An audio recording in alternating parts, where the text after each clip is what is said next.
hayotimda mazmuni keladi. Ungacha endi men ham endi tug'ilganimda dadam aytganda, o'g'illik bo'ldim deganda bir erkak bo'lib ishlarni qilib, endi bir chiroyli bo'lib, o'zim qarayman-da endi. Ey, ayol bilan olam munavvar, voy, mana so'zlar faqat menga tegishlimi deyman-da.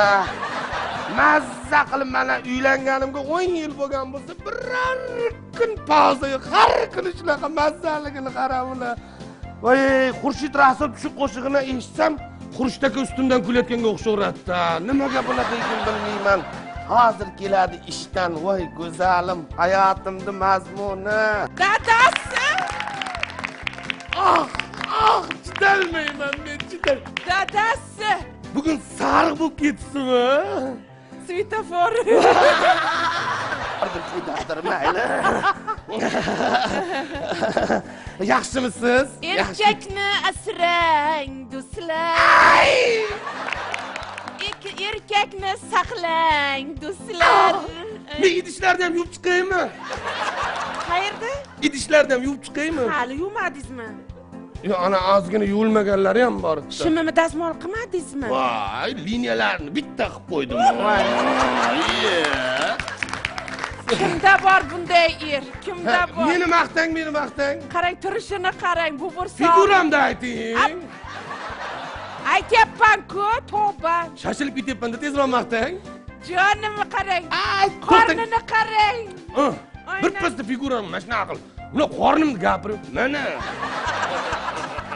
Ayni figurasini. Uyda hech kim yo'qligiga prosta bunday qilib yuraman-da. Meni kachagim. Voy. Meni qoravoyim. Men ham zalga chiqaman. Zal, mana shu zaldan kammi shu? Yo'q, bunaqa qilib shug'ullanmaydi ekan-ku. Meni aldagan ekansiz-ku. Mana qilib tosh ko'tarar ekan-ku. Bo'ldi, niyatingizga yetamiz. Xudo xolasa o'zingizga alohida fitness zal ochib beraman. U yoqda ham o'zim tozalayman. Yo'q. Alohida tozalovchi olib beraman, dadasi. Zalga alohida, bu yoqqa alohidami? Zalda men shug'ullanayotganda boshqasi tozalasa, bu yoqqa chiqib men o'zim mana tozalayman, degina. Nima qildi? Kam bo'lyapsizmi pol tozalab? Yo'q, aya. Nolyapsizmi hozir? Yo'q, men nolgan. Yetganatgan sari o'zingizdan ketasiz. Ye? Tozalab arting. Mana Lena, mana qizil nima siz yopishtirib chiqdingizmi? Ha. Nima uchun? Ozgina kayfingiz oshganda yo'l topa olmay qolmangiz. Ha, yaxshi. Menda yangilik bor. Dadasi. Yana ota bo'lamanmi? Yo'q, 40 dan oshdi menda. Otalikka, onalikka balo bor menda. Xudo xolasa shu o'xshab qolsa, sizga bir alohida fitness zal, bitta katta baseyni bilan. Ancha bo'ladi o'z cho'milmaganimga. Xo'sh. Yangiligim shundan iboratki. Nimadan iborat? Ajrashamiz. Yanami? Ajrashib tursak, eri yo'q, boquvchisi yo'q deb mana hukumatda yana ariza yozib, yolg'iz onaman, 4 ta bolani o'zim boqyapman deb mana bu uy berayotgan ekan. Subsidiyaga. Bevalarga rassa o'xshar ekan ishimiz.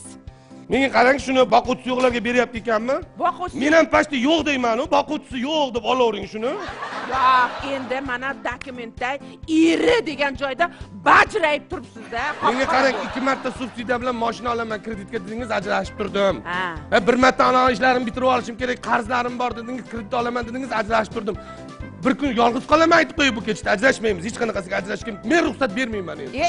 Sudga borganda ham ajrashmayman deyman. Sizdan kim ruxsat so'rayapti, a?